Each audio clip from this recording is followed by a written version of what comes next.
todo lo que encontraba de valor en museos y en iglesias, templos o donde había algo de oro, plata, diamantes, obras de arte. Y de tal manera que lo iba transportando todo en camiones con las tropas japonesas y llegó a tener un botín aproximado en oro, joyas y piedras preciosas, aproximado en dinero actual en unos 100.000 millones de dólares. Ya es una inmensa cantidad aproximada de todo el conjunto de valor que tendría en dinero actual ese inmenso botín.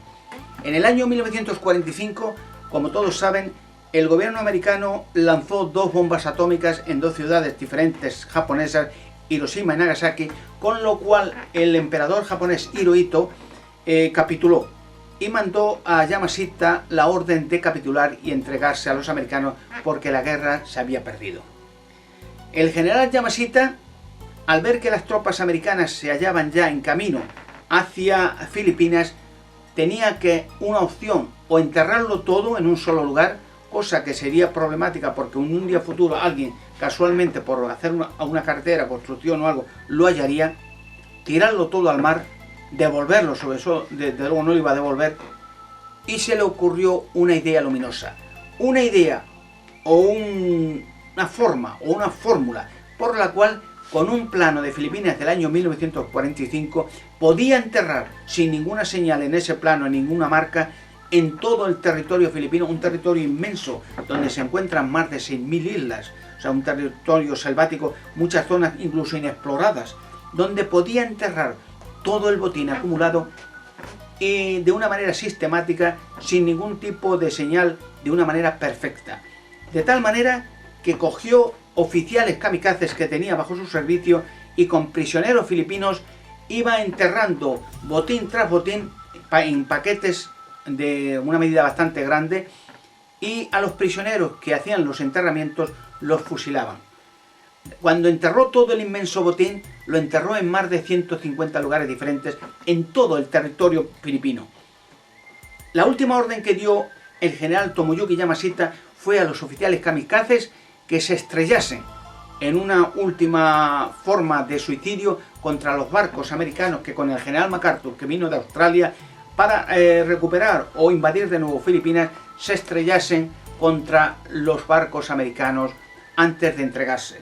Efectivamente esa orden la cumplieron y para sorpresa de los americanos vieron aparecer un montón de aviones kamikazes, los cuales acribillaron, hicieron bastante daño a las tropas americanas, y con ello concluyó en que el único que quedó sobreviviente que sabía del enterramiento de esos tesoros fue el general Tomoyuki Yamashita. El general MacArthur y el gobierno americano hizo un proceso sumarísimo como criminal de guerra al general Yamashita, y en el año 1946 lo colgaron en un árbol de mango, quemaron incluso el árbol para que no quedara un culto a la persona de ese general tan famoso y tan sanguinario. Nadie más supo dónde había enterrado aquel inmenso botín, puesto que no quedaban testigos ni nadie sabía dónde lo había enterrado. Sabían más o menos que lo había enterrado en diferentes partes de Filipinas, pero no sabían dónde ni lo saben dónde. En tiempos modernos hubo algunos aventureros.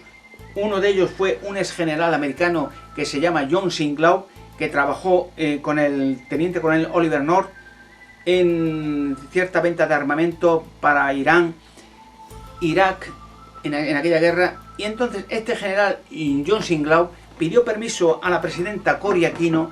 para que le diese soldados y material para hacer una búsqueda, por lo menos encontrar, aunque fuera un solo lugar, de este inmenso tesoro. Lo cual la presidenta de Filipinas, Cory Aquino, le dio los permisos y la maquinaria necesaria. Yo, gracias a Dios, como dije en un principio, tengo ciertas facultades, ciertos conocimientos, por los cuales para mí fue una cosa rápida el estudiar el tema de los enterramientos del general Yamashita, y rápidamente encontré la fórmula que el general Tomoyuki Yamashita empleó para estos enterramientos. Pedí algunas referencias, pedí algunos planos a la Biblioteca de Washington de Norteamérica, lo cual me dieron fotocopia de un plano, aproximadamente el mismo plano territorial que empleó el general Yamashita del año 1945 de Filipinas. Hice las fórmulas y las ecuaciones correspondientes y efectivamente hallé la fórmula, la única fórmula que hay para enterrar tan inmenso tesoro en 150 lugares diferentes. Me puse en contacto con el embajador de Filipinas en Madrid, el señor Juan José Rocha, y le propuse que yo sabía que había encontrado la fórmula de los enterramientos del general Yamashita, y que como sabía que el ex general John Singlao americano estaba trabajando en Filipinas en ese tiempo, me pusiese en contacto con él para hacer una serie de acuerdos. Entonces viniese a Madrid el general Singlao y en la embajada americana de Madrid haríamos un contrato, una entrevista personal, y él pondría los medios que ya tenía en la mano, los permisos y los soldados y la maquinaria para excavación, y yo pondría la fórmula. El embajador de Filipinas me escribió varias cartas, estaba muy entusiasmado, dijo que la idea era buena y que él en Navidad se iba a dirigir, iba a volar hacia Filipinas de vacaciones, que hablaría personalmente con Singlao y con el gobierno de Filipinas y que a la vuelta me traería las respuestas necesarias.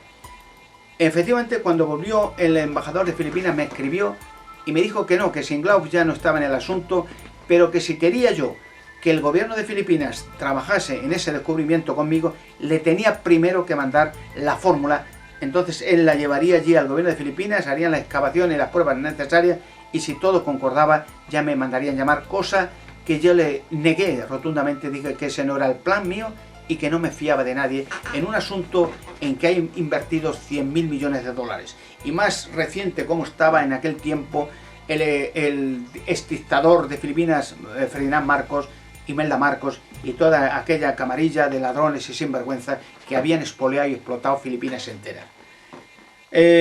Casualmente, poco después, unos buscadores de metales, de bombas antiguas y metralla,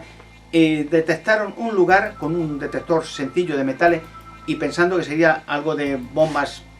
antiguas de la Segunda Guerra Mundial, encontraron un paquete de los 150 que el general Yamashita enterró, cuyo valor ascendió en ese tiempo a 66.000 millones de pesetas, el valor en conjunto del oro y las piedras preciosas que allí se encontraron. Incluso encontraron en unas cuevas cerca de aquella zona unos camiones que había dejado el general Yamashita con cuadros y otros artículos que no quiso enterrar para que no se deterioraran de lo que había robado en los territorios que fue invadido. He dejado ese asunto de Filipinas puesto que es otro tipo de descubrimiento que quiero hacer en un tiempo futuro, cuando, si Dios quiere, estos descubrimientos sobre todos estos enigmas y misterios que quiero develar se hagan públicos. Ya con medios, con abogados, con permisos gubernamentales, con algo de dinero, podré ir a Filipinas y sacar a la luz tan fabuloso tesoro. Un tesoro que es, una vez más, patrimonio de la humanidad, un tesoro que es de todos y, naturalmente, un tesoro del cual yo me llevaré el 50% como descubridor, como es derecho de ley de cualquier descubridor que descubre cualquier cosa en cualquier parte de la Tierra. En este, como en otros llamamientos posteriores o anteriores, quiero hacer un llamamiento a algún productor de televisión, socio financiero, un productor que quiera trabajar conmigo en sacar a la luz y develar todos estos enigmas y misterios de la Tierra. Hay infinidad de enigmas, hay infinidad de obras imposibles, hay infinidad de restos en museos que hoy se han dado cuenta que son otra cosa a las que ellos se imaginaban. No son objetos de culto, sino en muchos museos hay objetos de oro que no han podido descifrar qué eran y son objetos electrónicos. Quiero revelar todos estos enigmas y misterios, pero necesito el apoyo de un productor que quiera trabajar conmigo en hacer una serie de programas de todos, hasta el último, de los enigmas y misterios de la Tierra, porque es y ha llegado el tiempo en que la humanidad conozca su verdadero pasado y conozca su verdadero futuro. Les agradezco su mucha atención por haberme escuchado esta noche y les deseo que pasen una buena noche y hasta la próxima. Muchas gracias.